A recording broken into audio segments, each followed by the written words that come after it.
Bonjour à tous, on se retrouve comme d'habitude pour un nouvel épisode des Actus du mois en immobilier. Et je peux vous dire qu'on n'a pas chômé parce que ce mois d'août nous a réservé de sacrées nouveautés. Et oui, à part les Jeux Olympiques, il y a eu énormément de changements ce mois-ci. Entre les solutions pour pallier la crise du logement, les changements fiscaux et les prix qui augmentent, bref, on a eu de quoi faire. Et comme d'habitude, chez Matera, on se met à votre service. Alors voici le récap des dernières infos IMO et logement qu'il ne fallait pas manquer, mais que vous avez peut-être raté parce que la vie, ça fait ça parfois. C'est parti. Alors, en gros,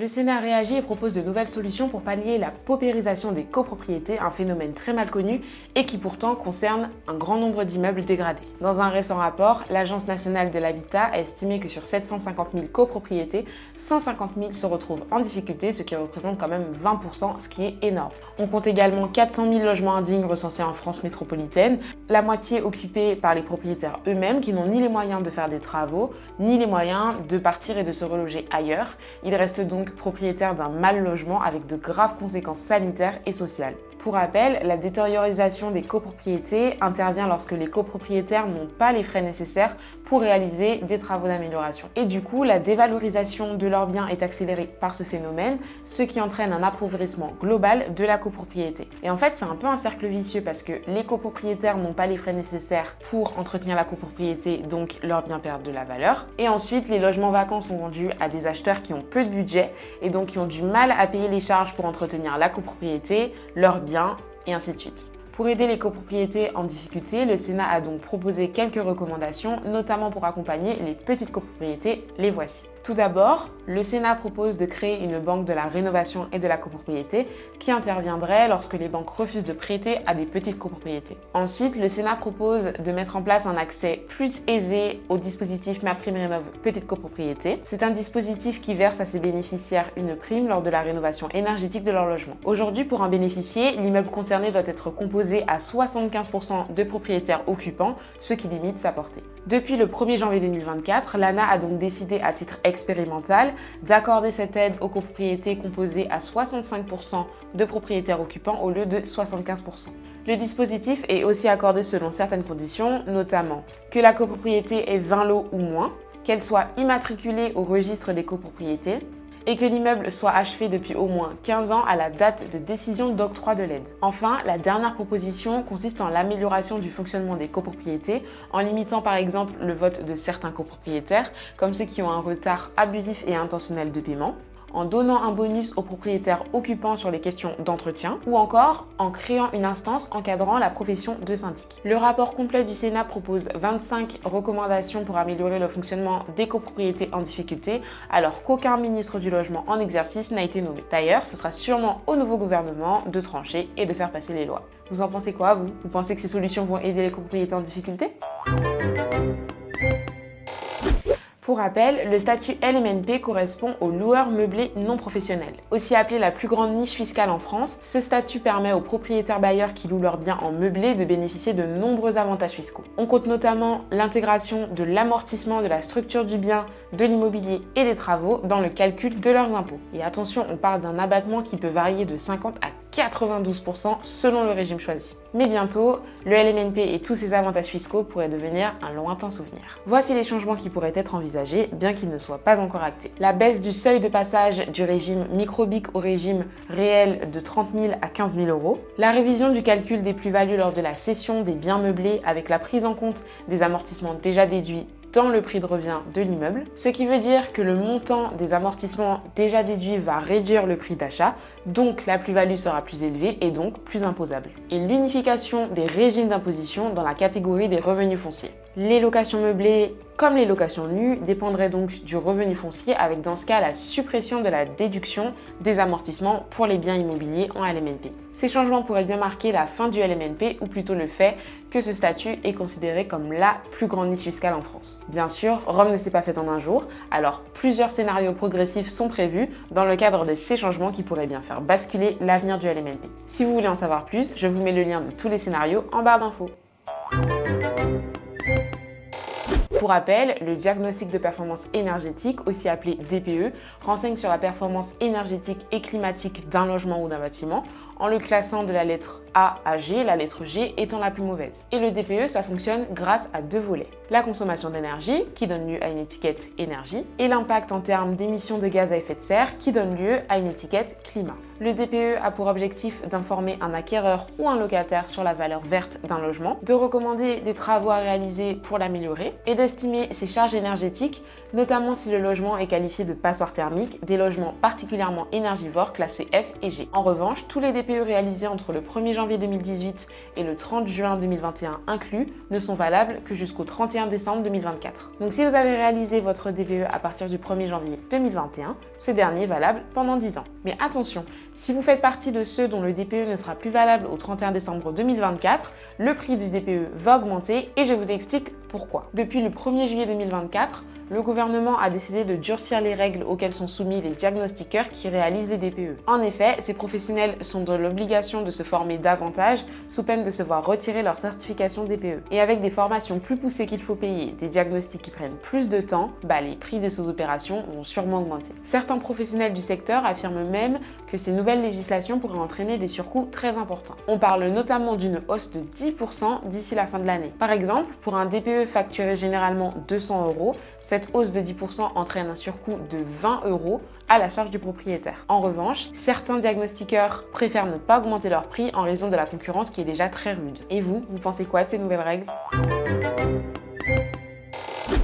Même si les JO ont souvent eu un impact important sur les marchés immobiliers locaux de manière générale, certains experts affirment que le retour à la réalité cette année sera bien moins satisfaisant qu'on le pense. Alors qu'en sera-t-il du marché immobilier français après les JO de Paris ? Avant tout, on fait un petit retour sur le marché immobilier en France avec quelques infos. Tout d'abord, en 2024, le marché immobilier français continue de se remettre d'une période assez compliquée. L'année 2023 a été marquée par une hausse significative des taux d'intérêt, ce qui a plongé le secteur dans une crise notable. Ensuite, les acheteurs ont perdu 20% de leur pouvoir d'achat immobilier entre fin 2019 et juin 2024. Et finalement, les taux d'intérêt sont en baisse constante depuis plusieurs mois, passant à 3,54% sur 20 ans pour tous les profils confondus en juillet 2024 contre 4% en 2023. Ce qui n'est quand même pas négligeable et qui fait de l'année 2024 une année plus favorable pour les acheteurs. Et maintenant, voici quelques informations sur l'impact qu'ont eu les précédentes éditions des JO sur les marchés locaux, notamment à Sydney, où les prix de l'immobilier ont grimpé de 60% en 4 ans après les JO de 2000, et Londres qui a également vu ses prix augmenter de manière substantielle après les Jeux de 2012. Une étude a même montré que les prix de l'immobilier ont progressé de 64%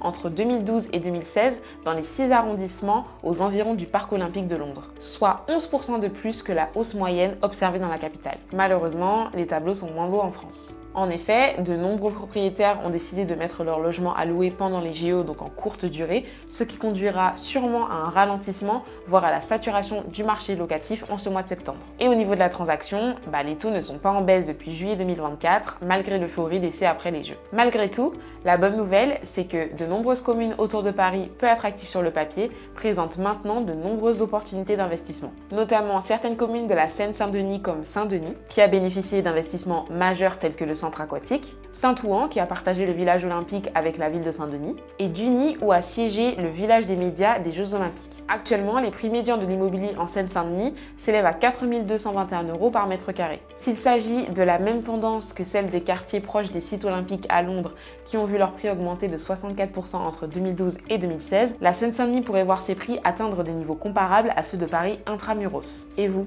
irez investir où cette année ? Pour répondre à la crise du logement en France, le gouvernement a pris d'importantes décisions. Près de 700 communes ont été reclassées en zone tendue selon un arrêté du 11 juillet 2024. Leur objectif, créer de nouvelles opportunités de financement pour les logements neufs, notamment en simplifiant l'accès aux prêts à taux zéro, et booster la construction de logements intermédiaires pour les classes moyennes. Pour rappel, le prêt à taux zéro ou PTZ est un prêt complémentaire qui permet de financer une partie de l'acquisition d'un logement en plus d'un prêt immobilier. Il s'adresse aux personnes n'ayant pas été propriétaires depuis au moins 2 ans, sauf quelques exceptions, notamment dans le cadre d'un handicap, d'une invalidité ou d'une catastrophe naturelle et sous différentes conditions. Pour le gouvernement, cette mesure concrétise l'engagement visant à élargir l'accès au logement pour près de 4 millions d'habitants. Par ailleurs, le ministère de la Transition écologique souligne que ce reclassement va permettre à ces communes d'accueillir des logements locatifs intermédiaires avec des prix 10 à 15% inférieurs à ceux du marché local. Mais alors, comment fonctionnent ces fameuses zones? Pour rappel, une zone tendue est un périmètre territorial où les locataires ou les potentiels acquéreurs ont du mal à trouver un logement. La demande y étant plus forte que l'offre, un bien mis en vente ou en location trouve immédiatement preneur. Le zonage ABC est un mécanisme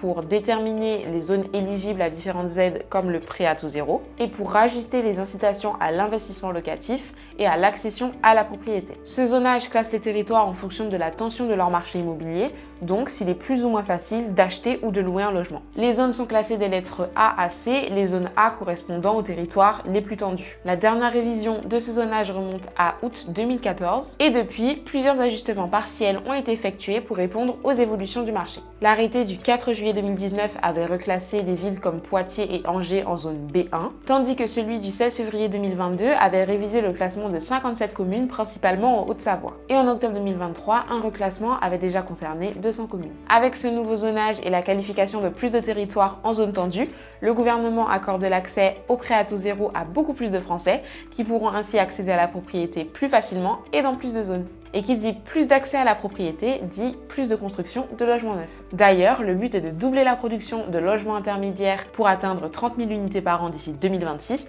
et pour enfin résoudre la crise du logement. Et vous pensez que c'est une bonne idée pour résoudre la crise du logement?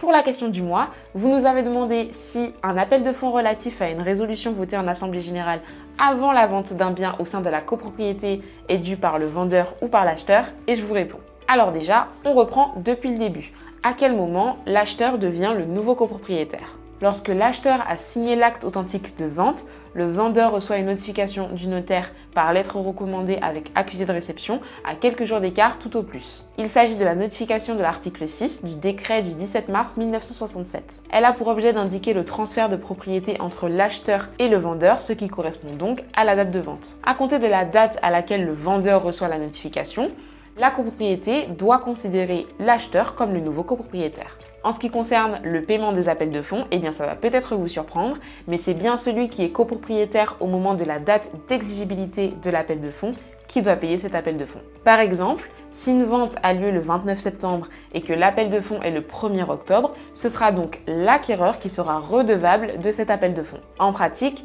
les parties trouvent généralement un accord devant le notaire dans le décompte des charges vendeur-acquéreur pour compenser, mais cela ne concerne pas la copropriété. Autrement dit, tant mieux si l'acquéreur a pu se faire rembourser cet appel de fonds par anticipation le jour de la vente, mais au final, ce sera bien à lui de le régler à la copropriété car il ou elle sera seul propriétaire à cette date. Et d'ailleurs, le même principe s'applique pour les régularisations. C'est donc la personne propriétaire à la date de l'Assemblée générale approuvant les comptes qui devra les régler. Ce qui veut dire que peu importe que cette personne ait été copropriétaire pendant l'intégralité de l'exercice approuvé, c'est bien elle qui paiera.